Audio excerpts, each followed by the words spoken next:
Karimera from Naxos, Greece. We decided to rent a car today and we are going to go to an olive press museum and then we're going to go to this cute little restaurant that, well, actually, I don't even know if it's technically a restaurant. Basically, it's like a little grandma who opens up her home, she cooks, and then you pick out what you want and then you obviously purchase it and eat it. So I guess it's kind of a restaurant. I don't know really what to expect. I saw it, of course, on TikTok.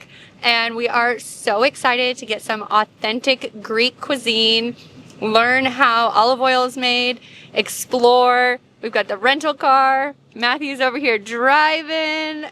We've got a manual car because luckily he knows how to drive manual. And we are so excited. The views are spectacular. It's going to be really fun to go into this little mountain town and just explore. So let's go enjoy the ride. We're in Naxos. Renting a car in Naxos is honestly an adventure on its own. It's so much fun, and if you're planning to explore beyond the main town, I highly recommend renting a car. There's just so much for you to see up in the mountains and around the island that you'd totally miss out without one.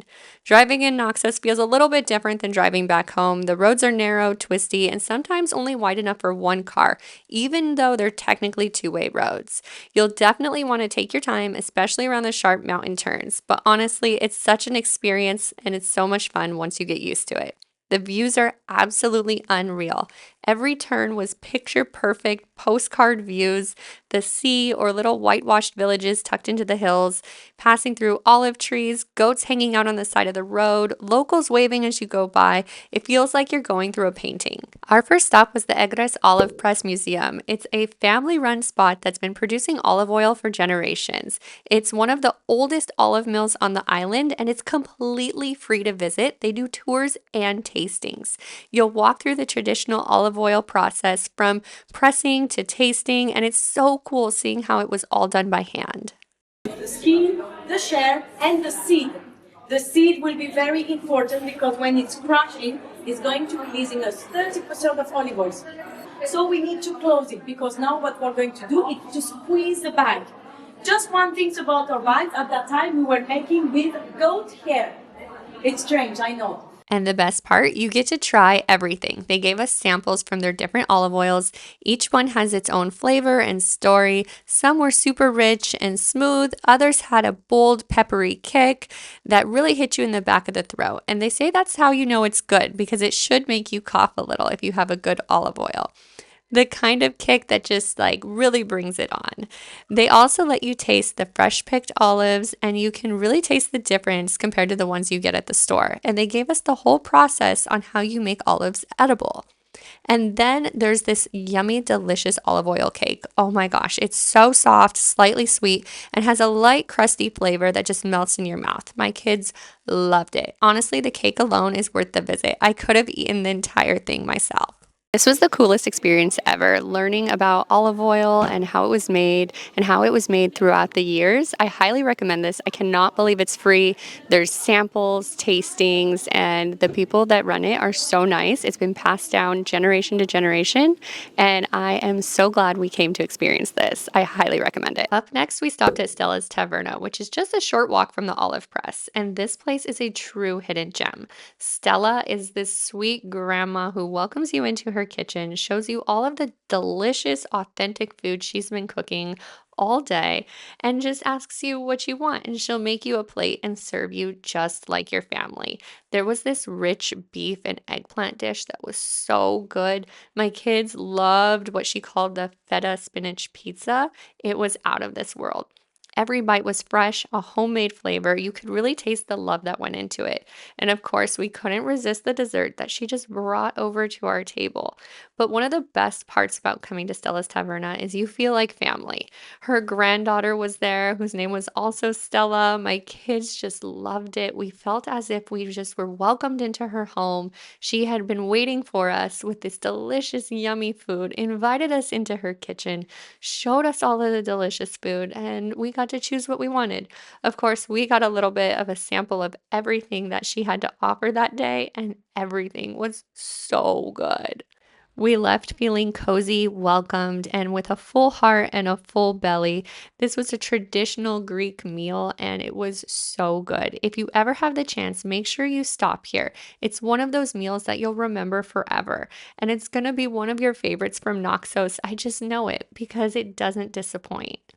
We are at Stella's Taverna, and I cannot recommend this place enough. It's like a little grandma who cooks the most delicious, authentic Greek food, and you just look at what she makes, pick it out, she brings it over, and then she brought us little treats, and it is just so wholesome and so delicious, and we all liked everything that she served. Even my 7-year-old and 4-year-old said that this is the best meal they've had in Greece so far. After lunch, we got back into the car to continue our mountain drive into the town of Kouros. This is one of Naxos' most famous ancient sites. The roads were windy and the olive groves were beautiful along our drive, and we didn't really know what we were getting into or what to expect along this journey. There are a few things you should keep in mind before you rent a car here in Naxos, even though I definitely recommend it. Manual cars are the normal type of cars that they have. So if you don't drive stick, make sure you request an automatic when booking, and they book up rather quickly. So I would recommend you pre-book if you can only drive automatic. Luckily, my husband drives manual, and so we were fine, but I do not. So if I did not have him, we would have had to rent an automatic, and it would have been about double the price. The gas stations close early in the small towns, so it's smart to fill up before heading into the mountains. And then parking in Naxos can be a little bit tricky, but outside of the main areas, it's super easy because there's most little villages that have public parking or roadside parking. And the parking that we've experienced was all free. So that's one thing you don't have to consider is parking being an added cost. And don't stress too much about navigation. Google's Maps works great here. Also, Apple Maps worked for us too. The signs are mostly in English and Greek. Remember to go slow, enjoy the scenery, pull over if you see something beautiful because you definitely will. And the drive itself is one of the best parts about exploring Naxos. Okay, now we're in Kouros, and this is one of Naxos' most famous marble statue spots. It's over 2,000 years old, just lying in the middle of nature, surrounded by trees and stone paths. You can actually walk right up to it. It's pretty amazing. There's no fences, no barriers. It's just a massive piece of history resting peacefully in the same spot where it was carved.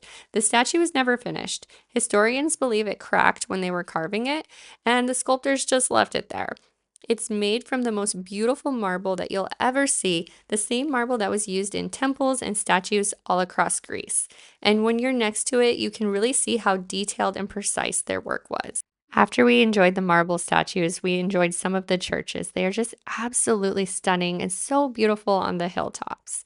And then we decided to continue our mountain drive even further, and we went into the most cutest, gorgeous villages I have ever stepped foot into in my life, Chalki. This little town is magical. The streets are narrow, winding, charming, stone houses, and colorful doors at every turn. It's one of those picture perfect spots that you would see on a postcard and you think it's not real, but it really is.